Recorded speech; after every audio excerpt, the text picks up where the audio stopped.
Lieve dansvrienden, Schietmacher heeft ook een wereldpremière in huis. Van de Britse choreograaf en hiphopkunstenaar Botis Seva. Botis groeide op in Oost-Londen in een gezin met 4 broers en zussen, allemaal opgevoed door zijn alleenstaande moeder, een migrante uit Angola en Congo. Dankzij danslessen op school is hij niet, zegt hij zelf, aan de verkeerde kant van de maatschappij terechtgekomen.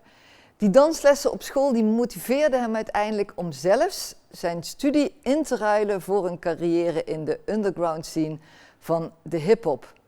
Zijn moeder was daar eerst niet helemaal blij mee, zag hem liever een studie afmaken, maar nu is ze ontzettend trots op hem, op wat hij bereikt heeft met zijn eigen gezelschap Far From The Norm en bijvoorbeeld zijn prijswinnende voorstelling Black Dog.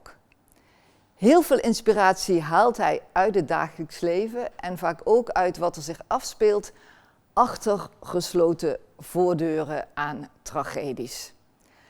Zijn nieuwe voorstelling Until We Sleep gaat eigenlijk over bouwen en vernietigen. Het gaat over onderdrukkend leiderschap, koloniale machtsuitbuiting, maar ook over sterke vrouwen die daar een ander soort leiderschap tegenover willen stellen.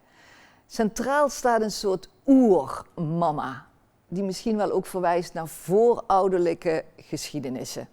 Zij geeft leiding aan dat bonte gezelschap van dansers van Far From The Norm. We spraken met Botis, hij vanuit Engeland, over deze nieuwe voorstelling Until We Sleep. Dance wasn't something that I was introduced to first. So my main thing that I got introduced to was music. So I used to like write music and make music. So that was kind of my main ambition. And then dance was through. I got introduced to dance through friends. So I used to go to like a community hall. So like a community hall, which was for us in London, we call it a youth club. And then I also got introduced to it in school as well. So when I went to school, we used to have dance classes after school. And one day I just wanted to like try and see if it was an interest for me, because there was also music. There was also music in dance, so I kind of found the interest there. Yeah, it was never something I really wanted to do. Dance wasn't my like passion. It was again making music, but I think what I loved about it was music and dance. And then eventually I liked to watch stuff, and I really got inspired by just wanting to dance. So it was a cool way to get into it. And how did your mother react when you choose for a dance career instead of an academic school career? That was tough. I think as always, like my parents or my mum was very, traditional about, like studying and going to university and doing, really doing those things properly, just because, she came all the way from, Congo and Angola to come to London. And I think her ambitions was for us, to really get something properly and work. So dance wasn't something that made sense to her. So I struggled a little bit in terms of trying to do it, but I had to prove, my main thing was proving to her, saying that this is possible, I can financially live off this, I can build a family off this, which I have today, which is amazing. So it's your own company, Far From The Norm. It's now presented in whole Europe, everywhere. What is the name referring to, Far From The Norm? Yeah, Far From The Norm is still a collective of people, but it's also a company of people who, channel different things, have come from different places, but feel like they can find their home in the middle ground. So yeah, it's about finding home in the middle ground, and not being tied to people put in a box, if that makes sense. It's exploring, it's free form, and it's freedom. So yeah, that's Far From The Norm. And your themes, your inspiration sources are grounded in real life, and sometimes in what's happening behind closed doors, or you give voices to the unheard voices. I think a lot of our work is always, we're always speaking about real, I say real life experiences. It's things that, I've either gone through or people in the company have gone through. It's daily things that we maybe see, maybe it's on the news, and, we hear this information, and that inspires the piece of work or the art that we're making. And I think it's important, when I speak about the voiceless people, what I mean is that there's so many people that would love to be an opportunity that that I'm in, to be able to make work, and because they may be frustrated with where they're living or how things are going, whether that be Black artists, Black women, Black people just in general, brown people. It's some people don't get the opportunity to be able to speak. So I feel like when I have that voice to be able to speak about certain things, and I don't speak for every single black or brown person, I speak for specific people who feel frustrated about certain things in life. That I think that for me, I think is important for, especially for young generations to come and watch, especially when they come in to watch a hip hop piece of work, they can be inspired and be like, okay, I can do this, you know, in the next 5 or 6 years. And I think that's important for me as a company, but also as a person to make sure, you know, that we also see it. We also speak for other people. It's not just, you know, black and brown, you know, it's everyone that feel like they're just kind of struggling or they just kind of need a bit of help with something in their life. That for me, I think is important as well. So yeah. So that giving voice to voiceless peoples was more or less the theme in Black Dog, your famous performance that performed everywhere. And now the new performance, Until We Sleep, is it about the oppression of leadership?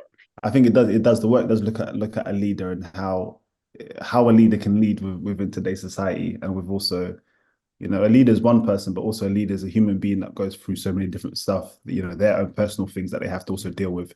So I think it's balancing the idea of leading a community or group of people and also trying to lead yourself, you know, trying to pour back into your own cup so you can also still lead at the same time. So I think it, you know, it has this conflict between, you know, leading and what voice you're listening to. Are you listening to, you know, the world of the voice? Are you listening to, you know, the world's voice, or you're listening to God's voice? You know, so it bounces between who you listen to and how you lead as a person. So yeah, I think it does look at leadership quite a lot.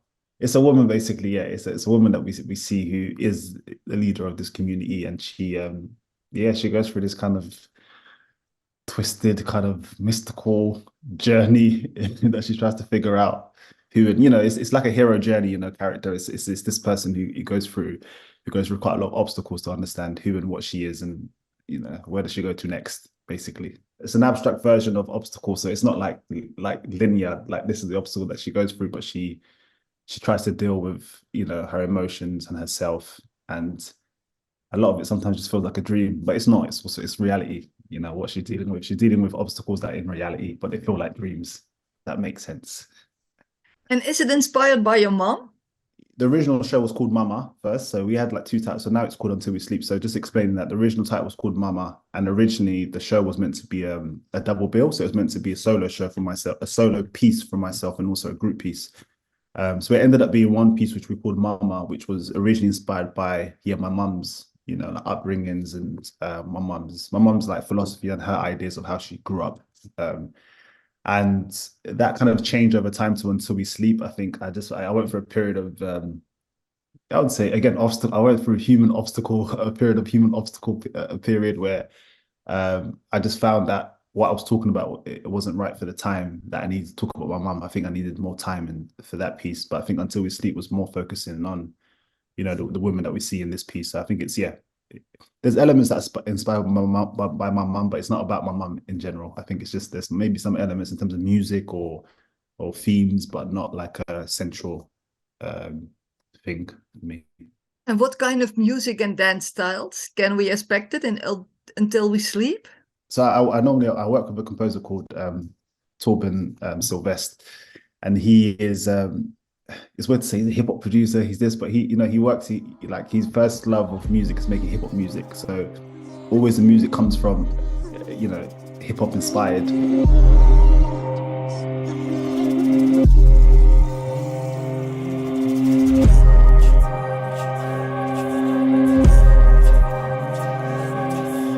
It always come, the root is always hip hop, and then what we do is just try to find different sounds that we like, and like things like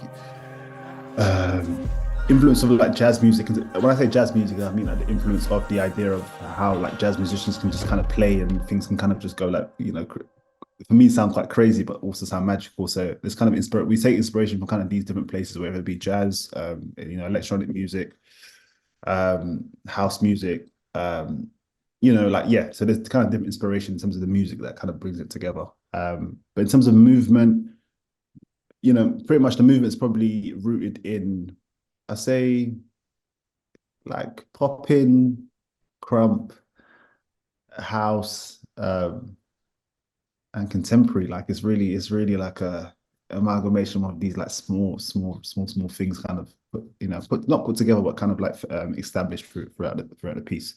So it's grounded in so many different things, I would say. You are also inspired by film, eh? I saw a solo from you in the British Museum. You edited a solo from all the statues of a lot of marble statues in the British Museum.